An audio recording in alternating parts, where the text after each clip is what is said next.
क्या एक ऐसा एयरपोर्ट जिसे उत्तर प्रदेश के विकास की नई उड़ान बताया गया, भारी बारिश में पानी पानी हो सकता है? क्या 11,000 करोड़ रुपए से ज़्यादा की लागत से बने इस एयरपोर्ट का ड्रेनेज सिस्टम मानसून की पहली बड़ी परीक्षा में ही सवालों के घेरे में आ गया? और सबसे बड़ा सवाल, जिस जेवर एयरपोर्ट को आने वाले समय में देश के सबसे बड़े एविएशन हब में शामिल करने का सपना दिखाया जा रहा है, क्या उसकी जमीन से लेकर निर्माण और अब बारिश में जल भराव तक हर पहलू की पूरी जांच होनी चाहिए? नमस्कार, मैं हूं शिवम पांडे। आज की यह कहानी सिर्फ नोएडा इंटरनेशनल एयरपोर्ट की तस्वीरों में दिख रहे पानी की कहानी नहीं है, बल्कि यह कहानी है हजारों करोड़ों रुपए के ऐसे मेगा प्रोजेक्ट की जिससे उत्तर प्रदेश के विकास, रोजगार, कनेक्टिविटी और कारोबार की बड़ी उम्मीदें जुड़ी हैं। कहानी है उन किसानों की जिनकी जमीन इस एयरपोर्ट के लिए ली गई। कहानी है उस मुआवजे की जो करोड़ों रुपए तक पहुंचा। और कहानी है उस सवाल की कि आखिर इतने बड़े प्रोजेक्ट की असली मजबूती की परीक्षा कैसे होगी। दरअसल 11 अगस्त 2026 को हुई भारी बारिश के बाद जेवर स्थित नोएडा इंटरनेशनल एयरपोर्ट के टर्मिनल और पार्किंग क्षेत्र को जोड़ने वाले हिस्से में पानी जमा होने के वीडियो सोशल मीडिया पर तेजी से वायरल हुए। वीडियो सामने आते ही लोगों के बीच तरह तरह की चर्चाएं शुरू हो गई और एयरपोर्ट के ड्रेनेज सिस्टम पर सवाल उठने लगे। कुछ लोगों ने इसे लेकर सरकार और एयरपोर्ट प्रबंधन पर निशाना साधा, तो कुछ लोगों ने इसे भारी बारिश के बाद पैदा हुई एक अस्थायी स्थिति बताया। एयरपोर्ट अधिकारियों की ओर से कहा गया कि पानी अस्थायी रूप से जमा हुआ था और करीब 30 मिनट में उसे साफ कर दिया गया तथा उड़ानों के संचालन पर कोई असर नहीं पड़ा। लेकिन तस्वीरें और वीडियो सामने आने के बाद सवाल उठना स्वाभाविक है कि आखिर एक ऐसे एयरपोर्ट में जिसका निर्माण अत्याधुनिक तकनीक और भविष्य की ज़रूरतों को ध्यान में रखकर किया गया है, बारिश के पानी की निकासी कितनी प्रभावी है, क्योंकि यह कोई सामान्य सड़क या बाजार नहीं है। यह देश के सबसे महत्वाकांक्षी एयरपोर्ट प्रोजेक्ट्स में से एक है। और जरा इस पूरे प्रोजेक्ट को समझते हैं। नोएडा इंटरनेशनल एयरपोर्ट, जिसे आमतौर पर जेवर एयरपोर्ट के नाम से जाना जाता है, उत्तर प्रदेश के गौतम बुद्ध नगर जिले के जेवर क्षेत्र में बनाया गया है। इसका मकसद सिर्फ नोएडा और आसपास के इलाकों को हवाई कनेक्टिविटी देना नहीं है, बल्कि दिल्ली, एनसीआर और पश्चिमी उत्तर प्रदेश के लिए एक बड़े एविएशन और लॉजिस्टिक हब के रूप में इसे विकसित करना है। एयरपोर्ट का उद्घाटन 28 मार्च 2026 को हुआ और 15 जून 2026 को यहां से व्यावसायिक उड़ानों का संचालन शुरू हुआ। एयरपोर्ट की आधिकारिक जानकारी के मुताबिक शुरुआत में यहां एक रनवे और एक यात्री टर्मिनल है, जिसकी सालाना क्षमता करीब 1.2 करोड़ यात्रियों को संभालने की है, जबकि मास्टर प्लान के तहत भविष्य में इसकी क्षमता 7 करोड़ से ज़्यादा यात्रियों तक बढ़ाने की योजना है। नोएडा इंटरनेशनल एयरपोर्ट यानी साफ है कि यह सिर्फ आज का एयरपोर्ट नहीं है, बल्कि कई दशकों को ध्यान में रखकर तैयार किया जा रहा एक बड़ा प्रोजेक्ट है। पहले चरण की लागत करीब 11,282 करोड़ रुपए बताई गई और पूरे प्रोजेक्ट की अनुमानित लागत करीब 29,560 करोड़ रुपए तक बताई जा रही है। इतनी बड़ी रकम सुनकर आपके मन में भी सवाल आता होगा कि आखिर इस एयरपोर्ट में ऐसा खास क्या है।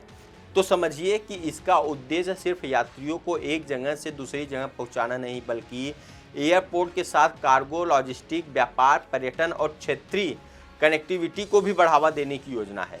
एयरपोर्ट की आधिकारिक जानकारी के अनुसार यहाँ एयर कार्गो की भी सुविधा विकसित की गई है और भविष्य में इसकी क्षमता को काफ़ी बढ़ाने की योजना है। नोएडा इंटरनेशनल एयरपोर्ट यानी अगर यह प्रोजेक्ट अपने पूरे विजन के मुताबिक आगे बढ़ता है तो इसका असर सिर्फ जेवर तक सीमित नहीं रहेगा, बल्कि नोएडा, ग्रेटर नोएडा, यमुना एक्सप्रेसवे क्षेत्र, पश्चिमी उत्तर प्रदेश और पूरे एनसीआर की अर्थव्यवस्था पर पड़ सकता है। लेकिन किसी भी बड़े प्रोजेक्ट की कहानी सिर्फ उसकी लागत और खूबसूरत इमारत से पूरी नहीं होती। असली सवाल होता है, क्या वह जमीन पर उतना ही मजबूत है जितना कागजों और विज्ञापनों में दिखाई देता है। और यहीं से बारिश के बाद सामने आई तस्वीरें महत्वपूर्ण हो जाती हैं। भारी बारिश के बाद एयरपोर्ट के एक हिस्से में पानी जमा हुआ। यह पानी टर्मिनल और पार्किंग को जोड़ने वाले क्षेत्र में दिखाई दिया।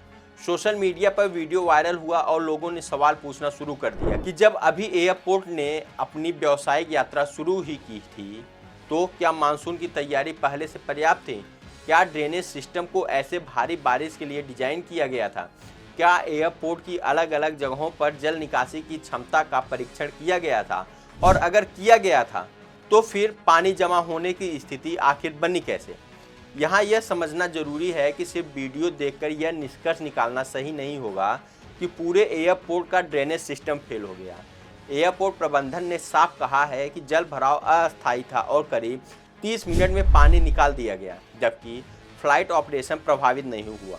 इसलिए इस पूरे मामले को लेकर सवाल जरूर पूछे जाने चाहिए, लेकिन किसी निष्कर्ष पर पहुंचने से पहले आधिकारिक जवाब और तकनीकी जांच को भी सामने रखना जरूरी है। अब बात करते हैं इस कहानी के दूसरे और बेहद महत्वपूर्ण हिस्से की, किसानों की जमीन और मुआवजे की। क्योंकि जिस जमीन पर आज यह चमकता हुआ एयरपोर्ट खड़ा है, वहाँ कभी गांव थे, खेत थे और हजारों परिवारों की रोजी रोटी उन्हीं खेतों से जुड़ी थी। एयरपोर्ट के अलग अलग चरणों के लिए जेवर क्षेत्र के कई गांवों की जमीन का अधिग्रहण किया गया और आगे के विस्तार के लिए भी भूमि अधिग्रहण की प्रक्रिया चल रही है। एयरपोर्ट के शुरुआती चरणों में रोही, दयानतपुर, पारोही, रणहेरा, थोरा, निमका और करौली, बांगर जैसे गाँवों का नाम सामने आया है, जबकि आगे के चरणों में और भी गाँव प्रभावित हो सकते हैं। यहाँ सबसे बड़ा सवाल सिर्फ यह नहीं कि किसान को जमीन के बदले कितना पैसा मिला, बल्कि यह भी है कि जमीन जाने के बाद उसके परिवार की आने वाली पीढ़ियों का भविष्य कैसे सुरक्षित होगा। क्योंकि एक किसान के लिए जमीन सिर्फ संपत्ति नहीं होती, बल्कि कई बार वहीं उसकी रोजी रोटी, पहचान और भविष्य की सुरक्षा होती है। जेवर एयरपोर्ट के दूसरे चरण से जुड़े कुछ गांवों के लिए मुआवजे की दर बढ़ाकर 4,300 रुपये प्रति वर्ग मीटर किए जाने की जानकारी सामने आई है। जनवरी 2026 में उत्तर प्रदेश कैबिनेट ने दूसरे चरण की पुनर्वास टाउनशिप के लिए जेवर के 7 गांव के किसानों के मुआवजे को 4300 रुपये प्रति वर्ग मीटर करने को मंजूरी दी थी। लेकिन यहाँ भी एक बड़ा सवाल है, क्या हर किसान को जमीन के हिसाब से पर्याप्त और समय पर मुआवजा मिल रहा? क्या विस्थापित परिवारों के पुनर्वास की व्यवस्था संतोषजनक है? क्या जिन किसानों ने पहले चरण में अपनी जमीन दी, उन्हें बाद के चरणों में तय हुई बढ़ी हुई दरों को लेकर कोई शिकायत है? और क्या जमीन अधिग्रहण की पूरी प्रक्रिया में किसानों की सहमति, पारदर्शिता और पुनर्वास के सभी पहलुओं का पर्याप्त ध्यान रखा जा रहा है? यही वे सवाल हैं जिनके जवाब सिर्फ सरकारी फाइलों में नहीं, बल्कि जेवर के गांव में जाकर किसानों से पूछने होंगे।